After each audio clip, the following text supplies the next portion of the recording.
aquele que é religioso. Isso é de modo geral. É tanto que a palavra de Deus diz, tem até uma praça ali que eu achei muito bonita, a praça da Bíblia, que era aqui, agora para ali, né? Que quando Deus governa, né? Há uma cidade de paz, de tranquilidade, para ser bem claro, né? E que a palavra de Deus também diz que quando é um homem de Deus, um homem bom, que governa uma nação, a nação se alegra, a nação fica satisfeita.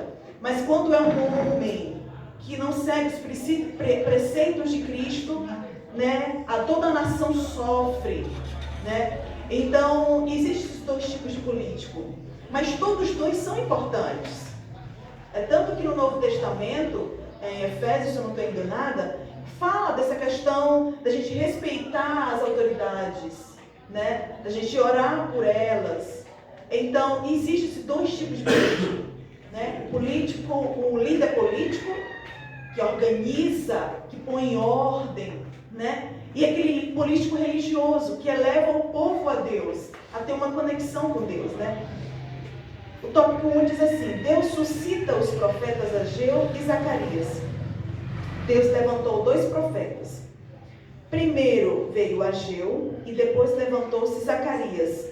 Não vieram atendendo o convite de líderes de Jerusalém, mas o Deus dos céus os enviou. Chegaram de surpresa em Jerusalém e ali entraram em contato com 2 líderes e também com o povo judeu. Então, a lição que a gente tira aqui é que mesmo Ageu e Zacarias sendo um profeta, quando eles entraram ali, a primeira coisa que eles fizeram foi atrás da liderança. Eles não chegaram ali dizendo, eu sou profeta, eu vim fazer o que Deus mandou, mas eles foram, assim como a palavra de Deus nos ensina a ser organizados, né? E que a gente venha respeitar a hierarquia. Eles chegaram até o líder e conversaram: olha, nós somos profetas enviados por Deus, estamos aqui para ajudar, estamos aqui para cooperar, né? Para somar. Zorobabel, o líder político, recebeu uma mensagem pessoal. Deus, conhecedor da insuficiência espiritual de Zorobabel, e sabendo que este não tinha mais nenhum vigor para tentar modificar a situação imposta pelos inimigos, deu-lhes uma maravilhosa mensagem de encorajamento. Na lição passada, alguns irmãos não estavam aqui, mas essa lição ela é um complemento da lição passada. Na lição passada, eles começaram a construir o templo, a construção do templo, mas alguns políticos, alguns líderes da redondeza de Israel não queriam que Israel fosse construída, que eram os samaritanos. Eles não queriam que Israel fosse construída porque o povo tinha sido levado cativo pela Babilônia, né, como Deus havia profetizado, que eles iam passar 70 anos escravizados pelos babilônicos, mas que Deus os libertaria novamente para que eles fossem viver em Jerusalém. Só que os samaritanos, eles estavam se beneficiando com isso. Eles tomaram posse de algumas terras dos israelitas, né, que estavam em cativo. Então, eles, não só eles, mas outros, eles eram mais fortes, eram contra a construção do templo. E o povo começou a se desanimar com a construção. Então, quando eles começaram a se levantar contra, o povo começou a se desanimar.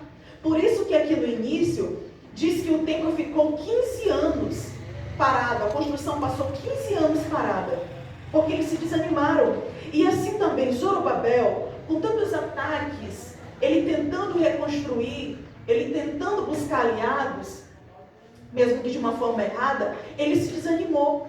E na lição passada, nós falamos que o inimigo tem usado uma arma muito poderosa contra nós, de modo geral, cristãos, que é o desânimo. Porque o desânimo, ele tem a capacidade da gente achar assim: eu que estou desanimada, eu não sirvo, eu não consigo, eu sou fraca, eu sou incapaz, eu jamais vou conseguir chegar a esse ponto, a esse alvo. Então a gente acha que é nós mesmos, mas às vezes é uma influência maligna que vem sobre a nossa mente dizendo: você não é capaz, você não consegue. Então às vezes esses desânimos, Satanás usa isso contra nós, para nós acharmos que é nós mesmos. E assim também aconteceu com Zorobabel, que ele era um líder político, que Deus tinha colocado ele ali para assumir para a reconstrução daquela nação e também para liderar aquela nação. Mas ele também estava desanimado. E os profetas vieram ali para dar um ânimo para ele. Né? Uma palavra, para você ver o quanto uma palavra ela tem o poder de levantar alguém. Mas ela também tem o poder de destruir. Né? Então, é tanto que em Tiago 3, fala que a língua ela tem o poder de incendiar uma cidade. Ela tem o poder de iniciar guerras. E em Provérbios diz também que a palavra doce, ela abranda o furor. Eu não sei se os irmãos já tiveram essa experiência de você estar conversando com alguém muito zangado, muito chateado, gritando, e você falar tranquilo com ele. De primeira ele vai continuar, mas se você persistir em falar calmo, em tentar falar de um nível mais baixo, né? Aquela pessoa ela vai se acalmando, ela vai parando, ela vai, poxa, fulano não está gritando comigo. A pessoa fica constrangida em gritar com você, porque você amenizou a voz, né? Você baixou o tom, você falou de uma forma mais doce. É para ser assim com a maioria das pessoas, né? Então, esse é o poder que a palavra tem, né? Vamos continuar. A mensagem de Deus veio sob forma de uma visão que Zacarias havia recebido. Deus lhe mostrara um castiçal com 7 lâmpadas, símbolo da obra de Deus. O óleo que as lâmpadas precisavam tinha que fluir através de canos ligados a um vaso de azeite que ficava acima. O vaso de azeite, por sua vez, estava em contato com 2 oliveiras. E o recado de Deus para Zorobabel foi: não por força, nem por violência, mas pelo meu espírito, diz o Senhor dos Exércitos. As dificuldades, que pareciam montes grandes diante de Zorobabel, seriam uma campina, uma planície. Deus ainda garantiu a Zorobabel que as mãos dele acabariam a construção do templo. Então, quando o profeta disse não por força nem por violência, estava querendo dizer a Zorobabel, é o seguinte: vamos buscar mais a Cristo, vamos buscar mais a Deus, para que Deus nos dê força, capacidade, para que você venha construir, e não tenha dúvidas, porque ele também, o desânimo, ele tem esse poder também de trazer a dúvida. Será que é o mesmo? Será que isso é para mim mesmo? Será que eu sou capaz de seguir isso mesmo?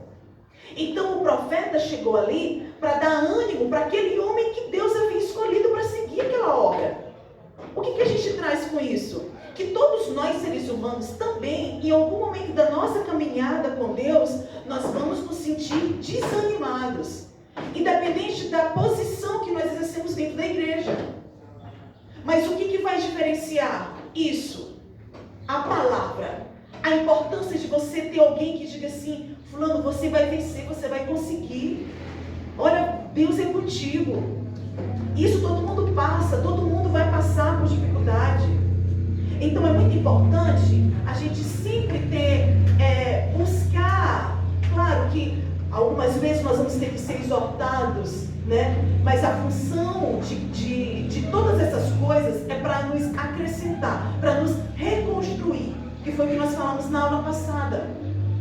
Assim, nesses últimos dias, com essa pandemia que nós estamos vivendo, essas dificuldades desses dias, nós estamos aqui para ser reconstruídos.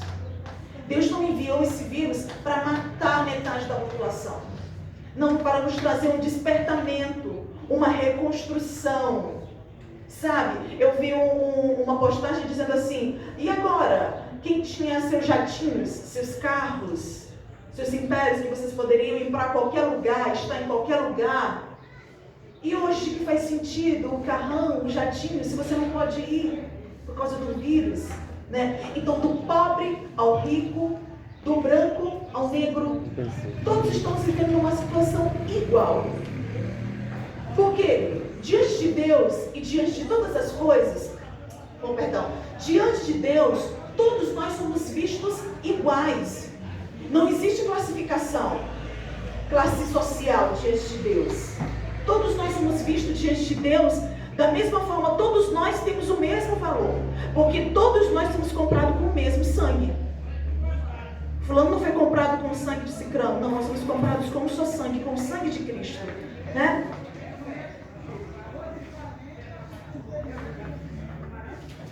Aí a parte B diz assim: Josué, o sumo sacerdote, líder espiritual do povo, recebeu também uma mensagem pessoal. Observamos na lição passada que ele estava com vestidos sujos. A mensagem de Deus para ele foi de perdão e de restauração. Deus lhe disse que havia feito passar dele toda a sua iniquidade e que havia ordenado que fosse vestido de vestes novas e que se pusesse sobre sua cabeça uma mitra limpa. Então, na lição passada, nós vimos que o sacerdote, ele estava com os vestidos sujos, dando a entender que ele estava no erro, que ele estava no pecado, né? Que isso também, de uma certa forma, o pecado, ele traz isso para nós. Essa falta de ânimo, em alguns, né? Essa falta de ânimo, eu não vou conseguir porque eu sou pecador, eu sou impuro. Mas aí vem o profeta e diz: olha, para você ainda há jeito, Josué. Deus te perdoa. Restaura, há uma restauração para você. Se você chegar diante de Deus e pedir perdão, Ele vai te perdoar. Aí o povo recebeu também uma mensagem de Deus. O profeta Ageu mostrou ao povo que os prejuízos materiais que haviam sofrido eram consequência da omissão frente ao dever que tinha com o Senhor. Ageu falou-lhes de prejuízo que sofre o homem, que busca somente a sua prosperidade material e deixa a casa deserta. O profeta deu ao povo uma ordem estimulante: subi ao monte e trazei madeira e edificai a casa, e dela me agradarei e eu serei glorificado. Amém. Aleluia a Deus. O pastor e o Cleide já falaram a respeito desse assunto, que nós buscamos as coisas materiais neste mundo e deixamos a casa de Deus deserta. Era isso que estava acontecendo em Israel. Olha, o povo estava há 70 anos escravo na Babilônia. Estavam vivendo sobre as ordens severas. Eles não tinham tempo para sentar, eles não tinham tempo para comer, eles não tinham tempo para dormir, porque simplesmente eles eram escravos. E eles foram tirados de dentro da casa deles.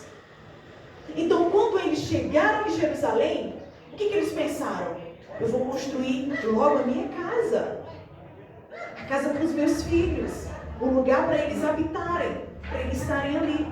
Esse foi o pensamento deles. E eles esqueceram que o mesmo Deus que levou eles em cativo foi o mesmo Deus que estava dando a liberdade a eles. E que esse Deus era poderoso e que eles precisavam da presença de Deus. Então, quando ele fala na construção da casa, está se falando da presença de Deus. Trazer a presença de Deus para o meio deles.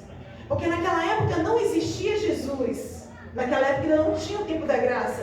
Era necessário para que Deus se manifestasse ao povo, tinha que ter o templo, tinha que ter o sacerdote, para que eles se achegassem a Deus.